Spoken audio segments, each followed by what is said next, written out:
روایت میکنن که پسر کوچکتر مولانا که چندان دل خوشی مولوی از او نداشت، چون با شمس مخالف بود، در کنار تعدادی از مریدان مولانا همواره تکذیب میکردند، بزرگی های شمس رو و با او سر ناسازگاری داشتن و حتی گفته شده بود که غیبت نهایی شمس که دیگر از او اثری دیده نشد به دست این پسر کوچک و مریدان مولانا اتفاق افتاده. بر همین در شبی که مولانا حال خوشی نداره و بهش الهام شده بود که انگار شب آخر عمرشه، چون شب قبل خوابی دیده بود و پیری او رو به سمت خود خوانده بود، امروز هم این خواب گاهی نشانه مرگ است و در شعر هم اعلام میکنه رو سر بنه به بالین، تنها مرا رها کن، ترک من خراب شبگرد مبتلا کن.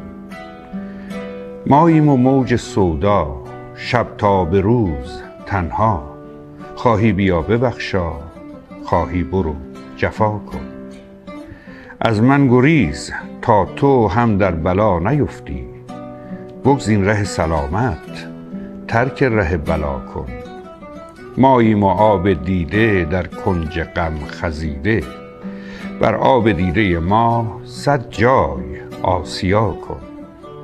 خیره کشیست ما را، دارد دلی چو خارا، بکشد کسش نگوید تدبیر خونبها کن.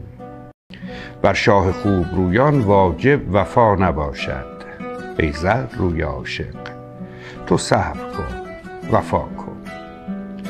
دردیست غیر مردن کان را دوا نباشد، پس من چگونه گویم کین درد را دوا کن.